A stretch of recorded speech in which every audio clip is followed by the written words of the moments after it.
परमानन्दसंयुक्तं निर्विकारं निरामयं ध्यानहीनान् पश्यन्ति निजदेहे व्यवस्थितम्। अकलंक आचार्य भगवान की जय।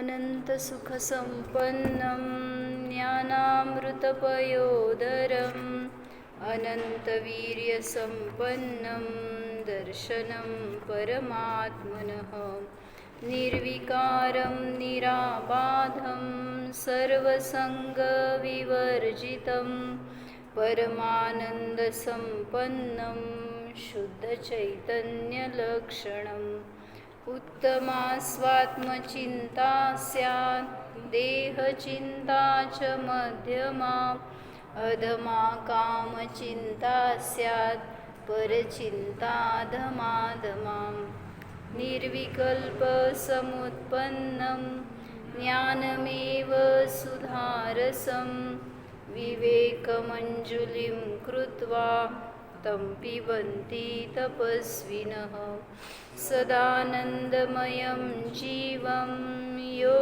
जानाति स पण्डितः स सेवते निजात्मानं परमानन्दकारणं नलिन्यां च यथा नीरं भिन्नं तिष्ठति सर्वदा अयमात्मा स्वभावेन देहे तिष्ठति निर्मलः द्रव्यकर्ममलैर्मुक्तं भावकर्म विवर्जितं नो कर्मरहितं सिद्धं निश्चयेन चिदात्मनः मनोरूपं निजदेहे व्यवस्थितं ध्यानहीनान् पश्यन्ति जात्यन्धा इव भास्करम् सध्यानं क्रियते भव्यैर्मनो येन विलीयते तत्क्षणं दृश्यते शुद्धं चिच्चमत्कारलक्षणम् ये ध्यानशीला मुनयः प्रधानास्ते दुःखहीना नियमाद् भवन्ति सम्प्राप्य शीघ्रं परमात्मतत्त्वं व्रजन्ति मोक्षं क्षणमेकमेव आनन्दरूपं परमात्मतत्त्वं समस्तसङ्कल्पविकल्पमुक्तं स्वभावलीना निवसन्ति नित्यं जानाति योगी स्वयमेव तत्त्वम् चिदानन्दमयं शुद्धं निराकारं निरामयम् अनन्तसुखसम्पन्नं सर्वसङ्गविवर्जितं लोकमात्रप्रमाणोऽयं निश्चयेन हि संशयः व्यवहारे तनुमात्रः कथितः परमेश्वरैः तद्यत्क्षणं दृश्यते शुद्धं तत्क्षणं गतविभ्रमः स्वस्थचित्तः स्थिरीभूत्वा निर्विकल्पसमाधिनां कालचं नाही झालं समाधीना काय तिथं समाधीना तृतीय विभक्ती आहे बरोबर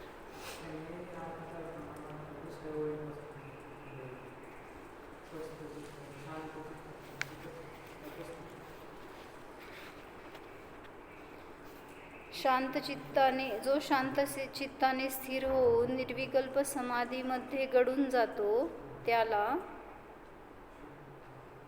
निर्विकल्प समाधीतः नाही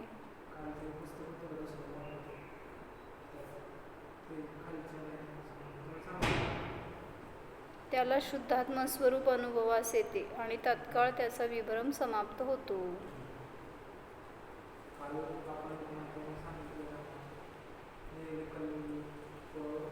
समाधी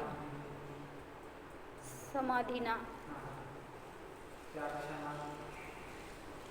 त्यांनी शब्दशः अर्थ केला नाही आहे. हा यत क्षणमचा अर्थच नाही, ज्या क्षणामध्ये शुद्धाला पाहतो त्या क्षणामध्ये विभ्रम नष्ट होतो, असं भाव लिहिलेला असतो तो. असे ना काही इथं आहे की आपण काल लावलेला. निर्विकल्प समाधीच्या द्वारे ज्या क्षणामध्ये स्वस्थ चित्त होत असता किंवा होऊन स्थिर होऊन शुद्ध आत्म्याला पाहतो, त्याच क्षणामध्ये विभ्रम नष्ट होतो.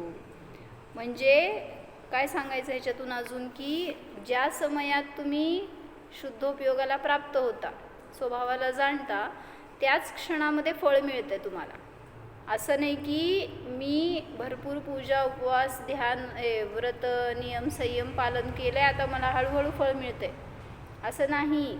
म्हणजे शुभोपयोगाची व्याप्तीच नाही आहे कर्मनिर्जरेशी. म्हणजे जशी शुद्धोपयोगाने असंख्यात गुणी निर्जरा होणार आहे तशी शुभोपयोगाच्या द्वारे नाहीच. आणि त्या कर्मनिर्जरेसाठी नाही आहे, अतिंद्रिय आनंदासाठी आपण शुद्धोपयोगाला प्राप्त होतोय. म्हणून सांगितलं की ज्या क्षणात शुद्ध स्वभावाला जाणलं त्याच क्षणामध्ये निर्विकल्प आनंदाची प्राप्ती होते, त्याच क्षणामध्ये विभ्रम नष्ट होतो. म्हणून म्हटलं ना, 11 अंगाचं ज्ञान झालं तरी सुद्धा विभ्रम आहे. का? कारण भेदविज्ञानच नाही आहे. 11 अंग 9 पूर्व जाणले तरी सुद्धा ज्याला आत्मा भिन्न आहे आणि ही सगळी वस्तुव्यवस्था सगळं कथन सगळी जिनवाणी जे काय सांगितलेलं पदार्थ तत्व सगळं भिन्न आहे हे नाहीच जाणलं, मग शब्द शिकून तिथं विभ्रम कसा नष्ट होणार? ज्यांनी जाणलं नाही त्याचा भ्रम नष्ट होत नाही. म्हणून सांगतात ज्या क्षणात जाणतो त्याच क्षणामध्ये विभ्रम नष्ट होतो.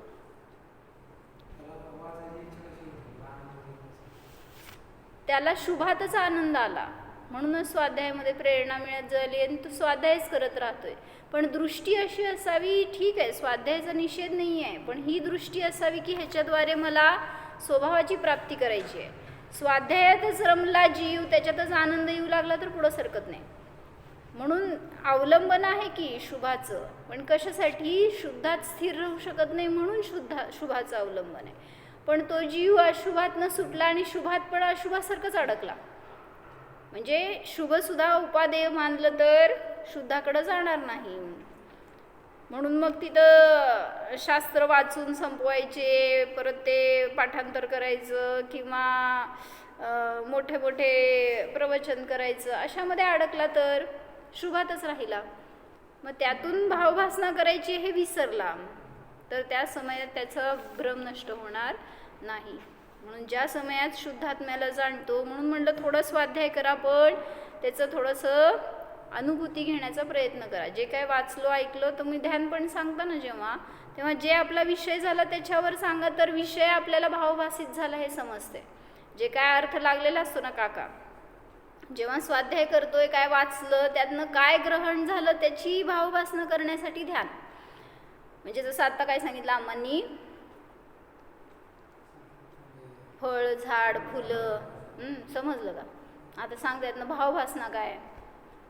त्यांनी सांगितलं की भगवंतांच्या दर्शनाची भावना झाली तर कुसुमित नाही, पहिल्यांदा काय काय होतं ते कलईत म्हणजे पालवी फुटली, नंतर निघाला ना दर्शनाला त्यावेळेस ते कुसुमित झालं आणि साक्षात भगवंतांच्या समोर उभारलं तर फलित झालं. म्हणजे ते झाडाचं उपमा देऊन तसं सांगितलं. भावभासना काय त्याच्यावरनं?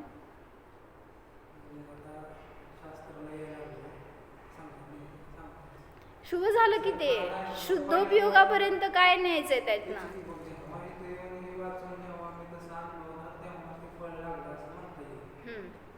म्हणूनच ते दुसरं श्लोक दाखवलं ना ह्याच्यातलं रत्नकरण श्रावकाचार मधलं, की जेव्हा सम्यक दर्शनाचं बीज पेरलं तेव्हाच ज्ञान आणि चारित्र्य हे वृद्धिंगत होतं. मग त्यात तेच सांगितलं त्यांनी, विद्यावृत्तस्य संभूती स्थिती वृद्धी फलोदया, हा 4 गोष्टी सांगितल्या. संभूती स्थिती वृद्धी आणि फलप्राप्ती. जेव्हा बीज पेरलं तेव्हाच हे सगळं होणार आहे, त्यातून पालवी येणार, ते स्थिती म्हणजे स्थिर राहील, त्याची वाढ होत जाईल आणि मग फळाची प्राप्ती होईल. मग तसंच इथं पण सम्यक दर्शन हे बीज आहे. सम्यक दर्शन नसेल तर हे ज्ञान मिळवलं तरी ज्ञान नाही आहे, ते चारित्र्य केलं तरी चारित्र्य नाही आहे ते. म्हणून सम्यक दर्शनाची प्राप्ती केली तरच ज्ञान आणि चारित्र्याची पण वृद्धी होते, फळाची प्राप्ती होते हे सांगितलं. मग त्यातून भाववासना करायची की मी पुण्यरहित आहे, मी पापरहित आहे, मी दर्शनाच्या विकल्पाने सुद्धा रहित आहे. ते विकल्पच आहेत भगवंतांचं दर्शन करायचं म्हणजे. मग असा मी निर्विकल्प आहे किंवा मी श्रद्धा ज्ञान चारित्र्य गुण संपन्न आहे. मग हे सगळं त्यातून भाववासना झाली तर श्लोक आता घरी गेल्यावर वाचला तरी पाठ होत आहे. कारण असायला 4 शब्द आहेत त्याच्यामध्ये, कलयित, कुसुमित आणि फलित. आम्हाने थोडं तर शिकवलंय आणि मग मागं पुढे शब्द जोडायचे आपले त्यातले घेऊन. म्हणून ज्या क्षणामध्ये, कळलं का अर्थ काय सांगितलं? निर्विकल्प समाधीच्या द्वारे ज्या क्षणामध्ये स्वस्थ चित्त होऊन स्थिर होऊन शुद्ध आत्म्याला पाहतो, जाणतो, त्याच क्षणामध्ये तत्काळ विभ्रम नष्ट होतो. म्हणजे आत्म्याविषयीचे सगळे भ्रम नष्ट होतात. ज्या क्षणामध्ये स्वस्थ चित्त होतो, यत क्षणम, निर्विकल्प समाधीच्या द्वारे ज्या क्षणामध्ये स्वस्थ चित्त होतो म्हणजेच उपयोगाला स्वतःमध्ये स्थित करतो, स्थिर होतो, शुद्ध आत्म्याला जाणतो, दृश्यते म्हणजे पाहतो, त्याच क्षणामध्ये गतविभ्रम, आत्म्याविषयीचे सर्व भ्रम दूर होतात, नष्ट होतात. म्हणजे सम्यक दृष्टी जीवाला कुठलाही भ्रम नसतो. जरी त्याला अल्पज्ञान आहे तरी सुद्धा तो भ्रमरहित जाणतोय जे काय जाणतो ते. त्यामुळे त्याचं जाणणं समीचीनच आहे. म्हणून लई आपल्याला भार नाही वाढवायचा आहे शब्दाचा. त्या शब्दातून वाच्य ग्रहण केलं तर तेच प्रयोजनभूत आहे. उलट म्हणजे वाढत जातं क्षयक्षम आपोआप. तुम्हाला हे करत बसावं लागत नाही. मग जेव्हा आपण रटून करतोय ना त्यावेळेस लवकर भाववासना होत नाही. पण उलट जाणून केलं तर त्याचा अर्थ, त्याचा आनंद वेगळा येतो आणि ते आपोआप मग काय म्हणायचं धारणेमध्ये राहतं. म्हणून वाचन करा नाही म्हणलं नाही आहे, पण सगळ्याचा उद्देश हा असावा की मला आत्मानुभूती घ्यायची आहे. तर 16वा श्लोक आहे.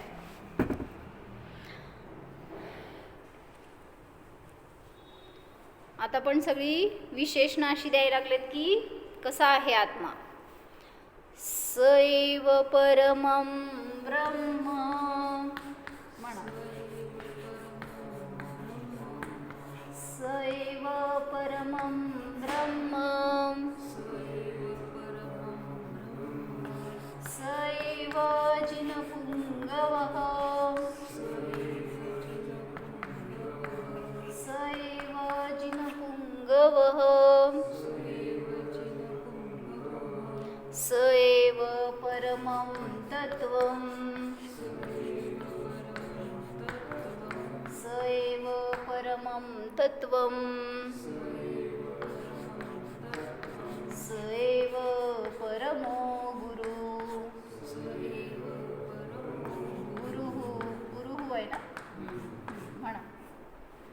सैव परमं ब्रह्म सैव जिनपुङ्गवः सैव परमं तत्त्वं सैव परमो गुरुः. स म्हणजे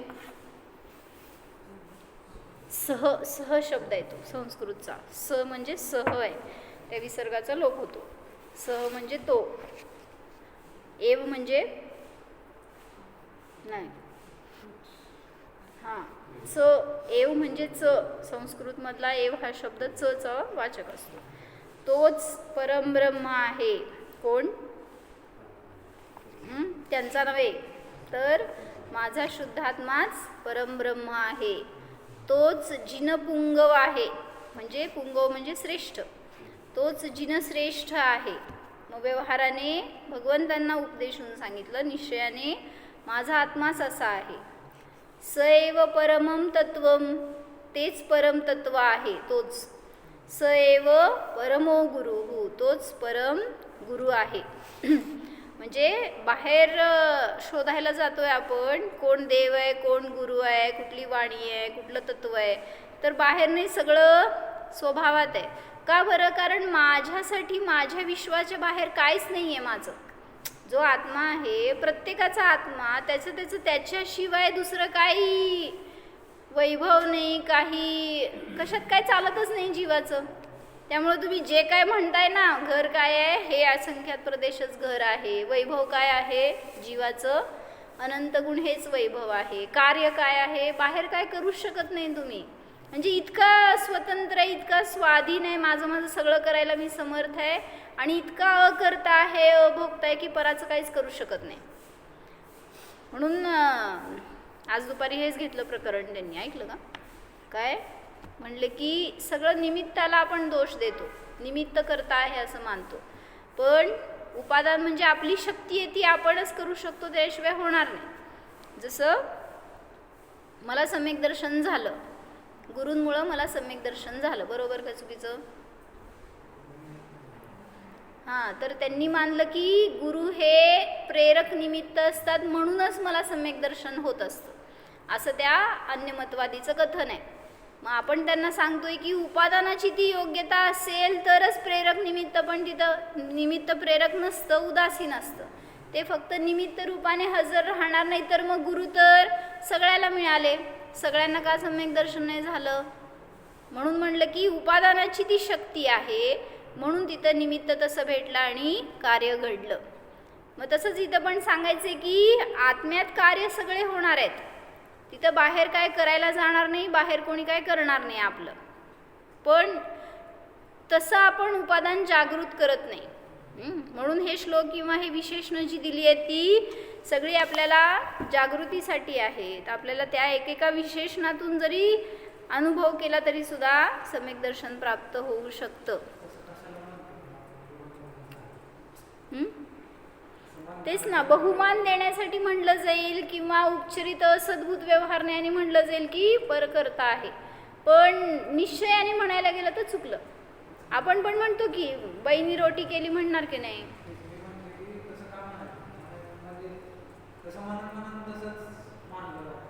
तसं का म्हणायचं? म्हणजे व्यवहार आहे शेवटी तो, असं नाही आहे की बाईशिवाय काम होणार आहे, आणि असं पण नाही आहे की बाईमुळं काम होणार आहे. म्हणजे दोन्ही तत्व समजून घेऊन, म्हणूनच व्यवहारने आणि निश्चयने एकमेकाला पूरक असतात. असं नाही की सर्वथा निश्चय बरोबर आहे, सर्वथा व्यवहार खोटा आहे, असं नाही आहे. व्यवहाराच्या ठिकाणी ते पण आहे. म्हणूनच म्हटलं ना, निमित्त हजर असतं की, पण ते करत नाही, काय हे स्वीकार होत नाही आपल्याला, म्हणून आपण ते औषध खायला जातो, त्याच्यामुळं मी बरं होणार, कुठंतरी शिकायला बाहेर जातो, कोणीतरी शिकवलं तर मला ज्ञान मिळणार. म्हणजे सगळं आपली दृष्टी तशी बाहेर आहे. मग माताजी नेहमी सांगायचे ना, म्हणून की पुस्तक वाचल्याने पण ज्ञान येतं असं नाही आहे, असं आम्हाला वाटत नव्हतं. आणि त्यांच्याकडं बघितल्यावर खरं कळायचं असं की ते काय वाचतात काय नाही माहीत नाही, वाचलेलं जे होते ना पूर्वीचं सगळं, त्यातनं रिअलाईज झालं होतं बरं का, की असं आपण वाचत गेलो ना सहज उघाड होत जातो. जरी मी हे शास्त्र वाचलं नाही आहे पूर्ण, पण मला पुढं वाचत गेलं तर खुलासा होत जातो. जेवढी ज्ञानाला स्थिरता येते तेवढं ज्ञानातून ज्ञान येतं. मग राहिलो का नाही विसंबून, ह्या शास्त्रामुळं मला ज्ञान येतं, मग हे नाही वाचलं, ते नाही वाचलं, ते मला माहीत नाही, ह्याचं ज्ञान नाही आहे, म्हणजे त्याच्या अधीन राहिलो असं झालं. म्हणून विश्वास हा असावा की ज्ञान ज्ञानातून येतं. कुठून? म्हणा, स एव परमं ब्रह्म स एव जिनपुंगवः स एव परमं तत्त्वं स एव परमो गुरुः. मग काय सांगत होते की आत्म्याचं बाहेर काहीच नाही आहे. आत्म्याचा गुरु कोण नाही आहे, आत्म्याचं काय बाहेर संयोग कोण नाही आहे, संसार नाही आहे, आत्म्याचं दुःख नाही आहे, बाहेर काहीच नाही आहे. सगळं जे आहे ते तुमचं तुमच्यामध्ये आहे. म्हणून सांगितलं तोच आत्मा, आता हाच म्हणायचा आपण, हा आत्मा माझाच परम ब्रह्मस्वरूप आहे. ब्रह्म का विशेषण दिलं? ब्रह्म विशेषण का?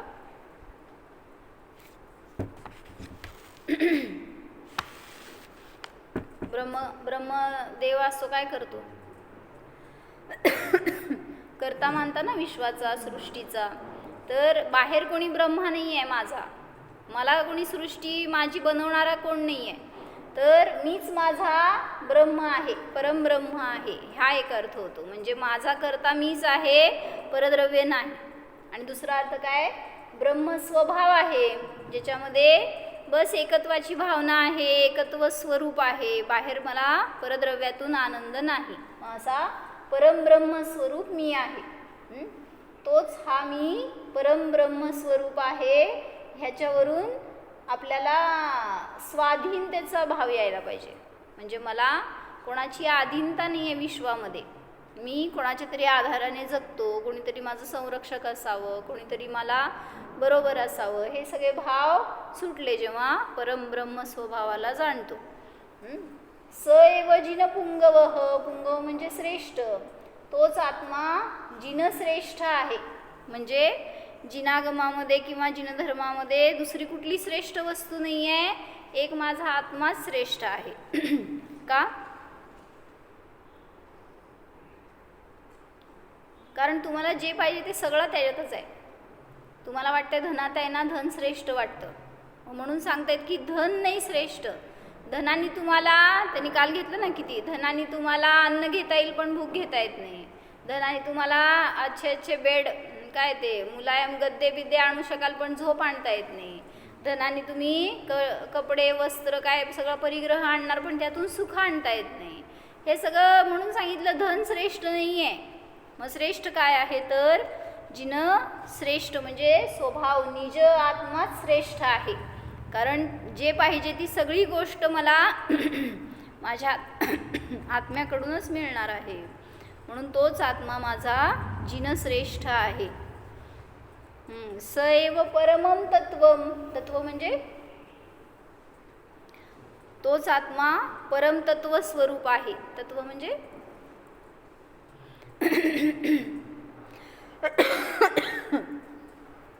तत्व म्हणजे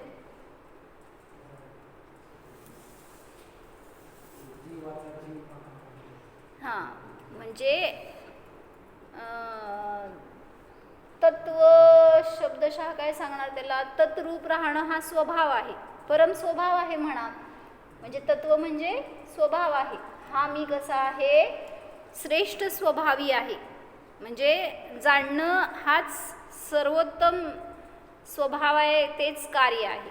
म्हणजे आपण म्हणतो ना प्रत्येक द्रव्याचं कार्य प्रत्येक द्रव्य करतंय म्हणून विश्वव्यवस्था चालू आहे. जर एक द्रव्याचं कार्य दुसरं द्रव्य करत असता तर काय झालं असतं?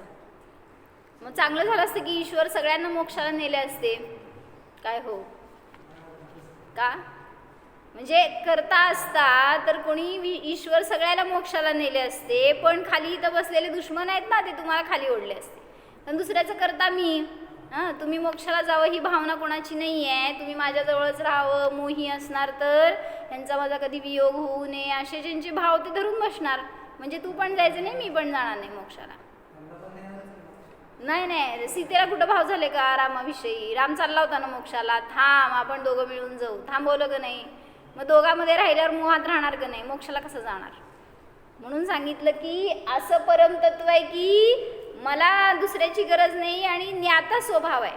मग हा स्वभाव मी सोडत नाही, म्हणून श्रेष्ठ स्वभावाला तत्व आहे हे सांगितलं. प्रत्येक द्रव्याचा स्वभाव श्रेष्ठ आहे किंवा तोच परम आहे, उत्कृष्ट आहे. म्हणून हा मी आत्मा परमतत्व स्वरूप आहे, तो रूपाने राहणारा असा नित्य आहे असं म्हणा. स एव परमो गुरुः, गुरु म्हणजे आता गुरु का म्हणलं आत्म्याला? हां, भगवंतांना गुरु म्हटलं तर त्यांचा आदर्श आहे समोर म्हणून त्यांना गुरु म्हटलं. जेव्हा माझा आत्माच माझ्यासाठी गुरु आहे तेव्हा आत्माच तुम्हाला मार्ग दाखवतो की धर्म कर नाही तर पाप कर. कोण सांगताय? म्हणजे जेव्हा पण जे पण कार्य करणार त्या ठिकाणी ज्ञानाचंच ते कार्य आहे. ज्ञानच तुम्हाला, भलेही दुसरा कोणी गुरूंनी सांगितलं की हे कर हे करू नको, तरी सुद्धा माझ्या आत्म्याने जे स्वीकारलं, जे समजलं, जे घेतलं, जे विचार केला तसंच करणार आहे जीव. मग तसं म्हटलं म्हणून पहिला ते गुरु आहेत व्यवहाराने, ते सांगायचं कार्य करणार आहेत, पण करायचं का नाही हे माझं कार्य. म्हणजे गुरूंनी खूप वेळा सांगितलं ब्रह्मचर्य घे घे घे, केव्हा? आता नव्हे, जेव्हा घे म्हटलं तेव्हा नव्हे, तुझं नाही मी माझं सांगते तुझं पण आहे त्याच्यामध्ये. म्हणजे घे म्हणल्यावर घेतलं का? माझं जेव्हा तयारी होईल ना, इथं पण दुसऱ्याला दोष नाही बरं का, घरातल्यांनी नाही म्हणलं म्हणून मी घेतलं नाही आहे, नाही. परम गुरु कोण आहे? आई गुरु म्हणजे आपण आपला गुरु आहे. म्हणून मला तर भाववासना झाली की जेव्हा आम्हांनी तर अनेक वेळा वर्षात सांगितलं आम्हाला की ब्रह्मचर्य घे. किती वेळा सांगितलं? कधी घेतलं? म्हणजे आमच्या आधीपासून आहेत बरं का सगळे संघात, सगळे. पण असं जेव्हा आपली परिणती होणार आहे ती आपल्याच इच्छेने, आपल्या ज्ञानाच्या परिणतीने. कधी घेतलं? कधी आली संघात?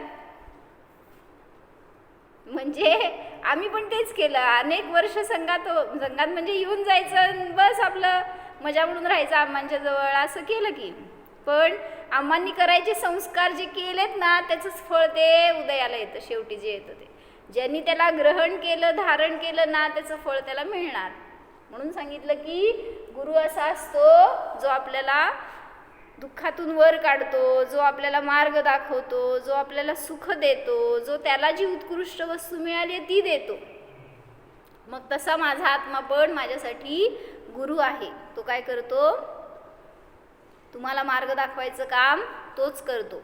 म्हणून त्याच्या आदेशानुसार, त्याच्या सुखानुसार, हितानुसार जर प्रवृत्ती केलं तर मोक्ष मार्ग मिळणारच. मग कोणाला सुख नको आहे जगात? सुख तर सगळ्याला पाहिजे. मग सगळे का मोक्ष मार्ग असतं नाही? जर स्वतःचा गुरु आहे तर सुखाची परिभाषा चुकीची आहे. मग ह्याच्यासाठी सुद्धा परमतत्व समजायला पाहिजे, श्रेष्ठ वस्तू समजायला पाहिजे, मीच ब्रह्म आहे हे समजायला पाहिजे, तर स्वतः गुरु होणार स्वतःचे. नाहीतर आज सांगितलं ना माताजींनी, एवढ्या एरियामध्ये राहणारे, या कंपाऊंडमध्ये राहणारे पण किती महत्त्व, भगवंतांचं दर्शन करावं, पूजन करावं. अनेक लोक आहेत बरं का इथं, दर्शन करणार नाहीत, पूजन करणार नाहीत, दिवसभरामध्ये फिरकणार पण नाहीत, असे खूप जण दिसतील. म्हणजे महत्त्व असतं त्या गोष्टीला शेवटी. मग जेव्हा त्यांचं स्वतःची परिणती होणार आहे ना, असं मला करायला पाहिजे, काहीतरी चटके बसले ना संसारामध्ये तर देवा मला पाव, म्हणजे देव वाचवायला येणार असल्यासारखं. म्हणून मीच माझा गुरु आहे. म्हणजे मी करायचं का नाही धर्म, मी किती वेळ धर्मात द्यायचा, मी किती तिथं उत्साहाने करायचं, कसा आनंद भोगायचा, हे सगळं माझं मला सांगणारा मीच गुरु आहे.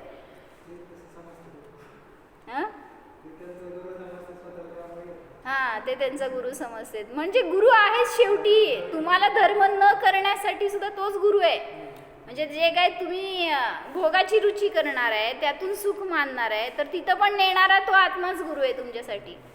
म्हणून निर्णय हा करायचा, ह्याच्यासाठी संगतीचा पण प्रभाव असतो.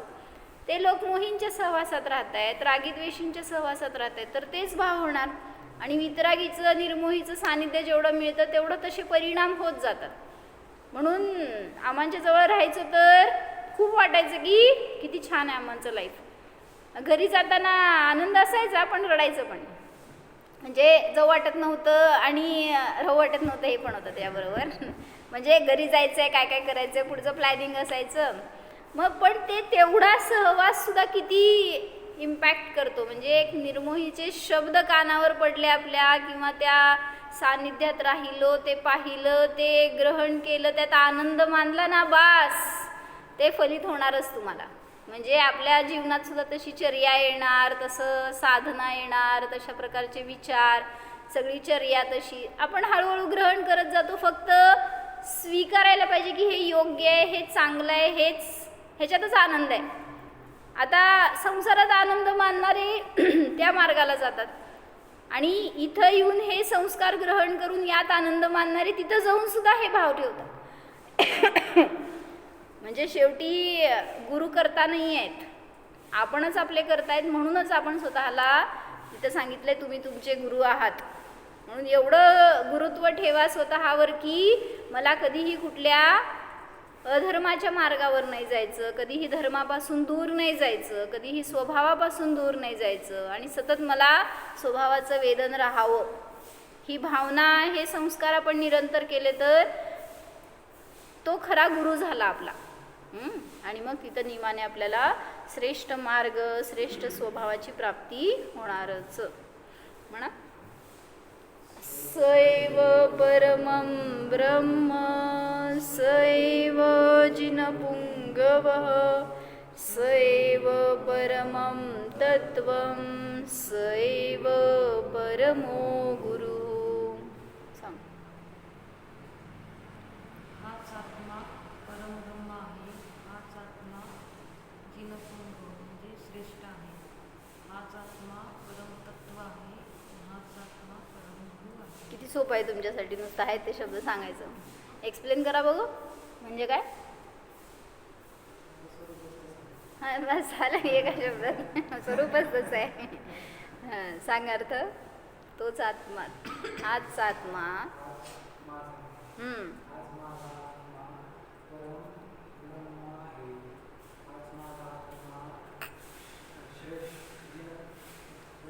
जिन श्रेष्ठ आहे,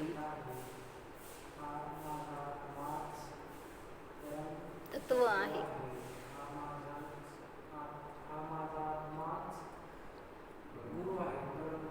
हां म्हणजे व्यवहाराने म्हणा की पहिल्यांदा तोच परमात्मा जो आहे, अरिहंत सिद्ध आहे, तोच परमश्रेष्ठ, परमब्रह्म आहे, परम गुरु आहे, परमतत्व आहे, जिनश्रेष्ठ आहे. व्यवहाराने ते आणि निश्चयाने हा मी आत्माच या सर्व विशेषणांनी सहित आहे. सांग का अर्थ.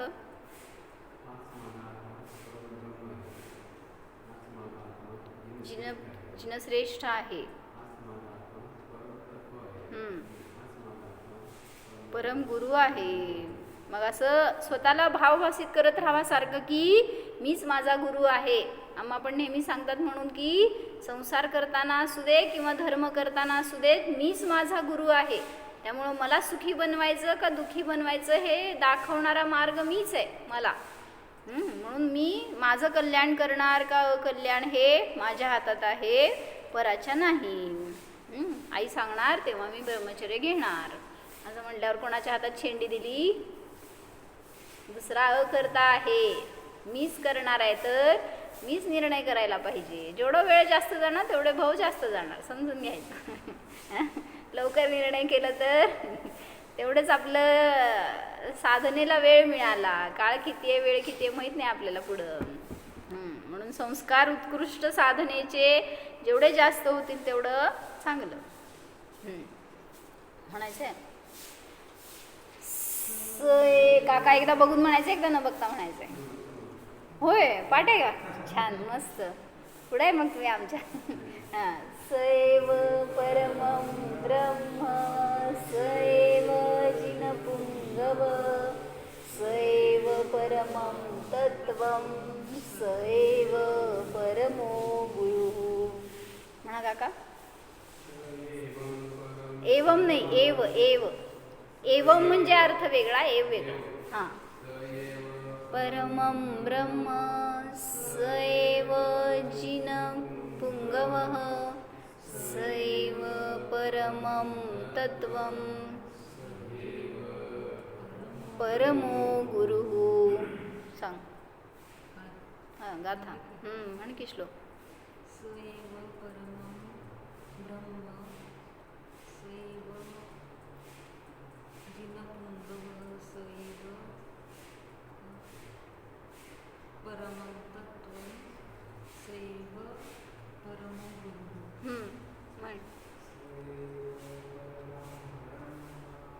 सैव जिनपुंगवः सैव परमं तत्त्वं सैव परमो गुरुः. आपल्या स्वतःला जाणलं असताना ही सगळी विशेषणं आपल्या ज्ञानामध्ये सहज प्रतिभासित होणार. हो, जाणा स्वतःच्या सर्वोत्कृष्ट स्वभावाला जाणा. पहा, या जगामध्ये या आत्म्याशिवाय अन्य कोणतीही वस्तू परम नाही, उत्कृष्ट नाही, श्रेष्ठ नाही.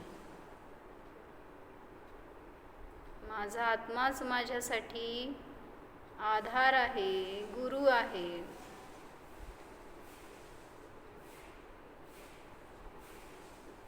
हा मी आत्मा ब्रह्मस्वभावी आहे, निर्वेद स्वरूप आहे.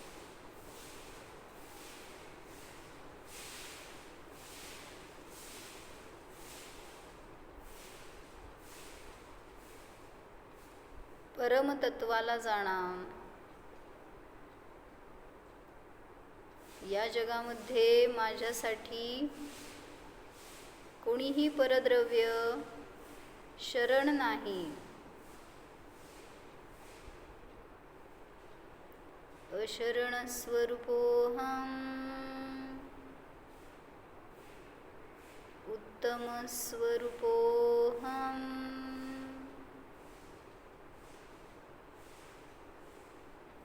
परमात्म स्वरूपोऽहम्.